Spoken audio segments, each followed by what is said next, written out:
welcome to our next episode of Urban Pavement. We're here with Chris Anstey. Now, Chris Anstey is one of the great Australian basketball players, if you don't already know, and he's pretty much a household name up there with Andrew Gaze. Do you consider yourself? No, I don't. Basketball was interesting for me because I never played as a kid.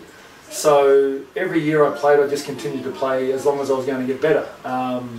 So it was a bit of a novelty for me to even be a basketball player, let alone a professional basketball player. So now look, I'm really happy and proud of the career I've had. Playing 17 years, and I'd never even heard of the sport when I was 17 years old. So I love my time. 17. How did you actually get into the game? My younger brother played. They were one short one night up at Keilor Basketball Stadium, and he talked me into coming up the street to have a game, and I didn't want to.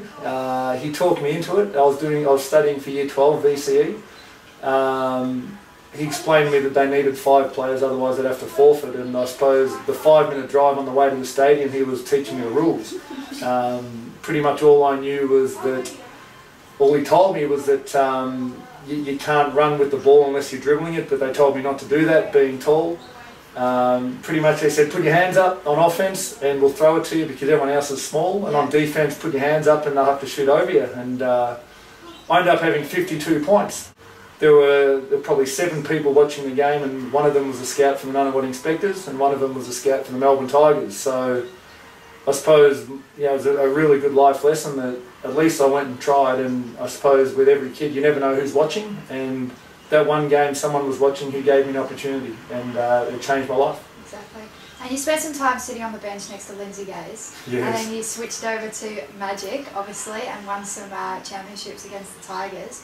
Was it hard to step onto the court as a junior player, once, going from the Tigers, being on the bench, and then stepping onto the court with that crowd behind the Tigers? Was that difficult for you? Yeah, it was, and I think the reason I changed was the Melbourne Tigers under Lindsay Gaze was a fantastic club for guys who are probably nearing the end of their career. It was much more about the system than the development of the players, and or the development of the system over the development of the players. And I needed to get better and improve my game, and I thought that I'd have a much better chance of doing that under the type of coaching that Brian Gorgian and his staff provided.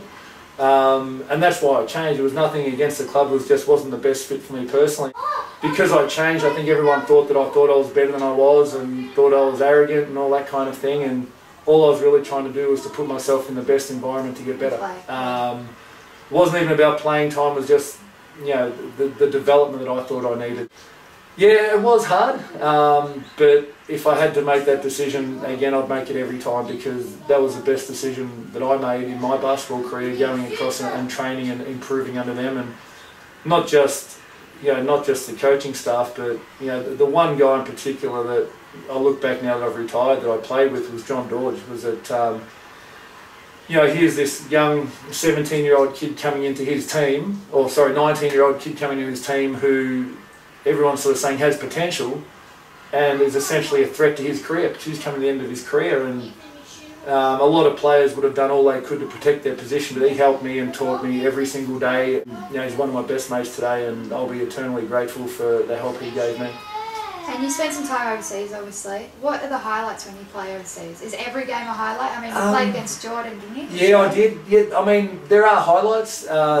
And sport's really good. It sort of affords you moments in time that you'll never forget, and it's a bit of a reward for all the work you put in.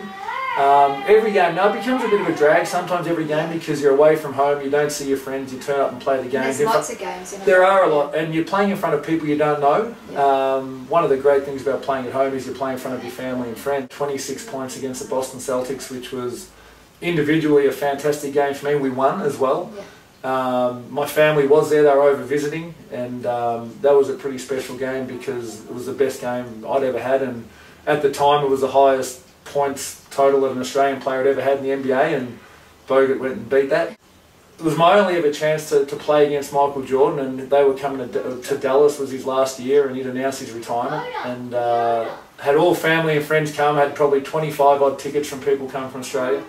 And I didn't get on at all in the first half, and I was spewing. And at half time, I'm sitting there thinking, well, how do I thought I want to get into a photo of Michael Jordan. If I ever have kids and family, I want to have a photo of me and Michael Jordan. Now, you can't walk up to Michael Jordan in the middle of the game, put your arm around his shoulder and go, "Hey, Mike, do you mind?" You know, because you're playing against him. So half time it hits me, I think I'll start a fight with him if I get in. I'll push him or shove him or do something, because some will take photos. There's photographers around the whole court.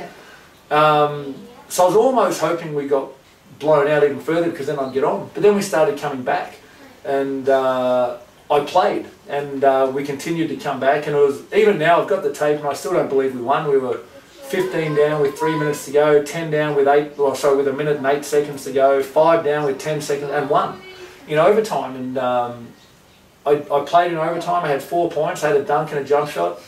Got into a bit of a blue with Dennis Rodman, which was funny. The Sydney Olympics, the Beijing Olympics were amazing experiences. And you know, one that I'm actually really proud of is when I was in Russia, we won the first ever European Championship in any sport for a Russian team, which was massive. We won the FIBA Euro League. And it was huge. They called it a public holiday because no sporting team in Russia had ever done that before. You said you started playing when you were 17, so were you aware of how huge Michael Jordan was? Yeah, I'd heard of Michael Jordan. I think everyone in the world had. So you didn't just go in and be like, you know... No, I think when you're playing the NBA though, you get... There's a sense of awe, I suppose, for the first few weeks, but then you realise it's every single game you're coming across someone, and then as you see them, I think with the NBA, everyone in Australia is fed the highlights, and the highlights are amazing. But you see every single second of every single game. There's a lot of bad plays, there's a lot of bad decisions as well, and we don't see them. So you realise they're just human like the rest of us, and they have their weaknesses. And you know, for me that was it. And I tried to be unique, you know, show them something they hadn't seen before. So if, you know, feel free to hit a superstar, elbow someone on the way by, and just let them know you're there. And you know, one of the things I did learn in the States was, you know, within a week I knew that if I was going to have to post up every game and score from there, I was in a bit of trouble. My physical strength has never been my strength. So I taught myself how to shoot, because if it's Shaquille O'Neal or Hakeem Olajuwon or guys like that who are playing, and I had to post up against them, I was dead.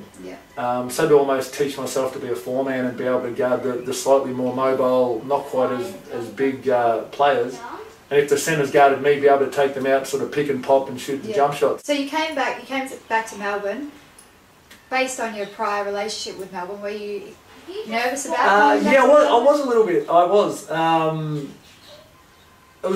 Having said that, it was a new start for Melbourne as well. Lindsay had retired, Andrew had retired, Leonard had gone to Brisbane, and Hogs had gone to Brisbane. So it was a really good opportunity for a fresh start. And Al was my Tigers junior coach for the 3 years I was there. It was his rookie year, and I'd spoken to him on the phone, and it was a nice little, I suppose, relationship, because, you know, he could help me by providing me with an opportunity, and I felt I could help him by hopefully helping him be successful in his first year as a coach. So, and it worked great. You know, we won the championship, and I hadn't seen D-Mac playing a few years and knew he was only playing a few minutes under Lindsay, and when he said he's our starting point guard, I thought, oh, geez, really?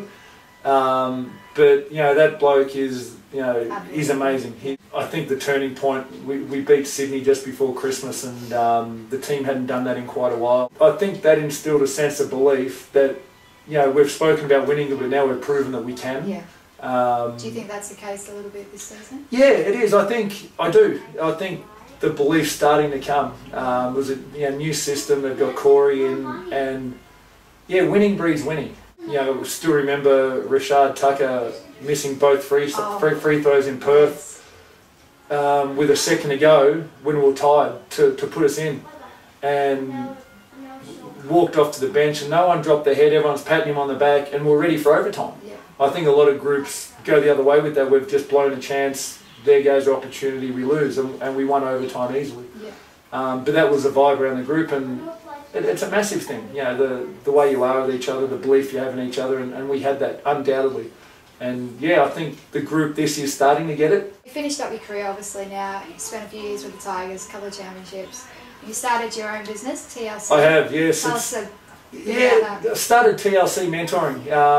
One of the things, like I said, basketball was new for me, and the reason I think that I was as successful as I was able to be is the people who helped me along the way.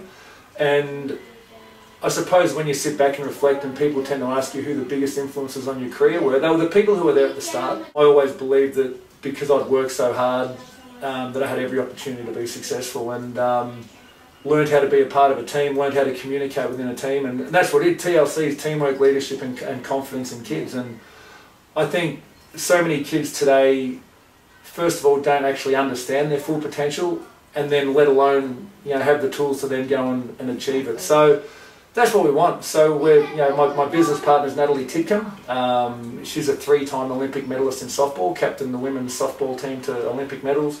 She's been a teacher for 10 years. So the website's tlcmentoring.com.au. I'll get that out there. But have a look. We love it. Last year was fantastic. This year's looking good already. We're doing camps. We're in the school's curriculums, and the feedback. And you are doing media training as well, are you? Yeah, we include media training in some of it, especially social media as well. I think one thing kids don't understand now is that whatever they post on their website, on their Facebook, on their Twitter,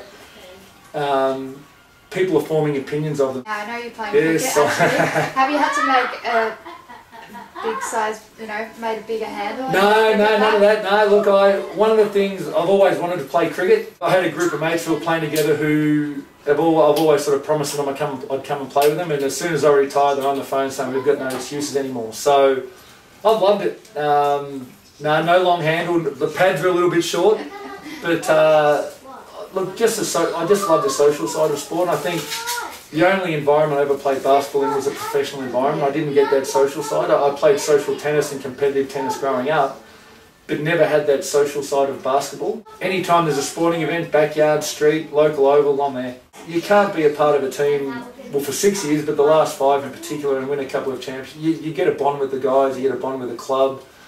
It's not just the players that you play with, it's everyone that helps you get there. And yeah, look, I get to as many games as I can. I love turning up and supporting them.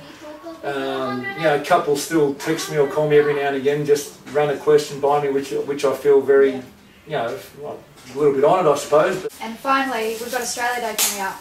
What does it mean for you to be an Australian, and what are you doing on Australia Day? I'm probably going to go down and play in the Surfside tournament in Warrnambool. I think in the veterans, just have a couple of games of basketball with a few mates. I mean, the thing is, I suppose, to be an Australian, having been away for so many years of my career and my life, I mean, Australia's the best place in the world. Melbourne's the best city in the world, and I just love being here with family and friends. Well, there you have it, guys. That's an interview with Chris Anstey, one of Australia's greatest basketball players. Thanks for joining us. No, you're welcome. Thanks, Sam. We'll see you soon. Cheers.